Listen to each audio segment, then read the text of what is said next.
Hey guys, this is Dan with Laptop Magazine, and we're sitting here in the Mercedes Benz E350. It's the 2012 version. This car has a lot of focus on technology in it, which is why we're taking a look at it. Mercedes has been moving more and more towards a more fully integrated smartphone system and more interactive display. So this is actually their command system, and as you can see right here, this is the main control for the entire system, this circular knob, and you see it's got some grips on it, and it's this kind of metal material, and it feels very solid when you click down. It's very solid, so it has the feel of luxury to it, as a Mercedes should. What we're going to do is we're going to walk you through the kind of telematics system here. So what we're doing is we're sitting here in Battery Park City in Manhattan, and as you can see, this is us on the map.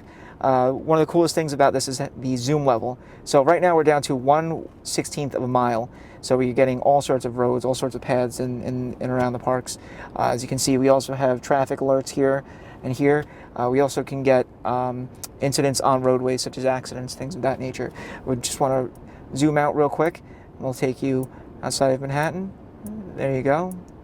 And just the speed at which this loads. And again, this is loading all sorts of highways and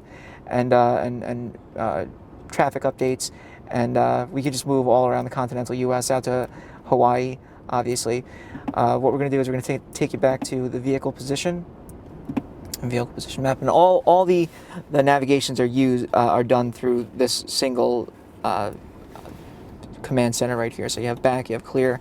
If you want to go from the screen back, you can just tap down.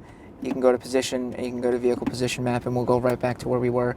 And then you can just twist to the left, and you just zoom all the way in, and there you go.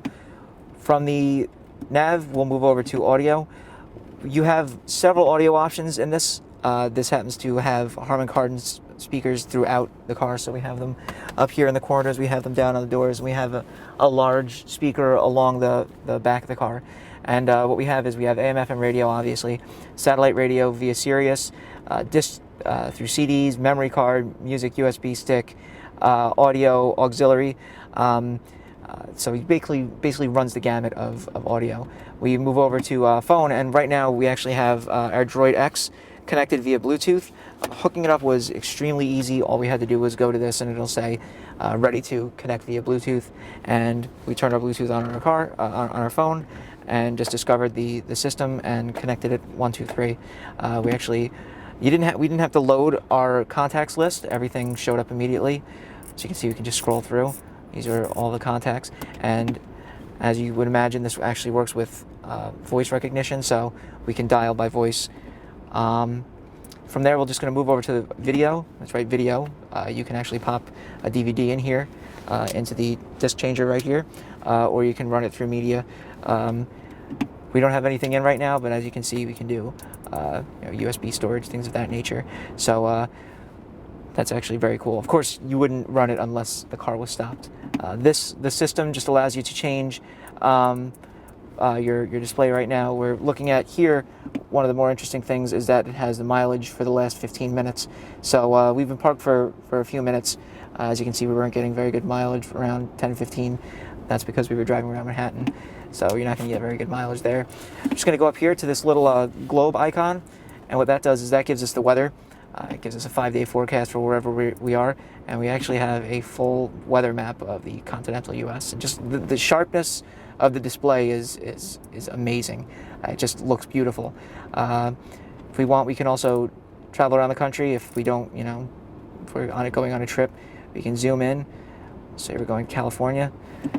Tap the display weather, and it's going to load for Santa Rosa, California, that quickly. So then we can just go back out. Again, this is the full telematics system.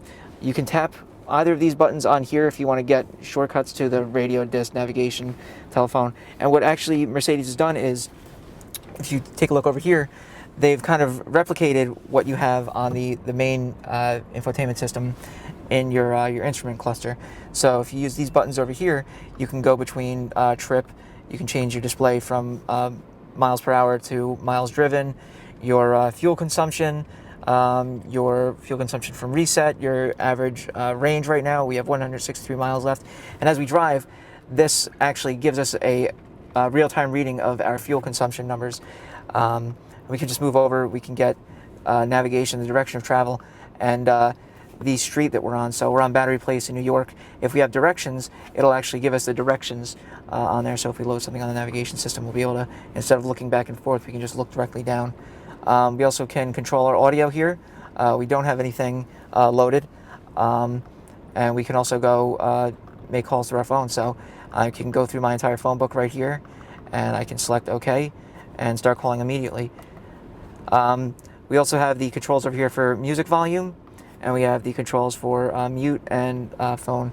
The voice recognition is extremely accurate, and what Mercedes does is they have you say a series of words and phrases for it to pick up your speech patterns. And once it has that down, you can basically say, standard commands such as find address or call home, and it will do that. So, radio.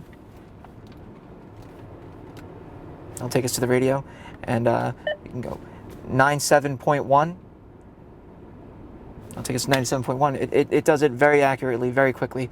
There's one of the compliments that we want to give Mercedes on this system is how quickly everything acts. There's never any loading, there's never any waiting. It's just you go into a menu, it's instantaneous. Real quickly, we just want to point out down here, they actually have an LCD screen for the dual zone climate control. So it's just little digital readouts for the mode and the type of air conditioning that you're using, and fan speeds as well. We'll just turn that off. In here, we'll pop that open, and you can see we have quite a few papers. But next to that, we have a iPod connector right here, and we have an audio jack as well as another USB port. And up here, we have an SD card port as well. One of the main reasons why we wanted to take a look at this car was because of the safety aspects of it. Mercedes has done a lot of work with lane departure assist, speed assist, things of that nature. So you look right here, we have lane departure assist. If you're coming out of a lane, this will light up green. If you're in a lane, if you're moving out, it will change back to beige. This is the attention assist. If it picks up on patterns of you, like if you're getting drowsy, you'll be alerted. And there's also proximity sensors on the side. You can see there's amber lights on the side mirrors. If you go to merge into a lane and there's someone next to you, it will give you an audible alert and then flash red. So again, this is the Mercedes Benz E350 2012, and this is Dan Halley with Laptop Magazine.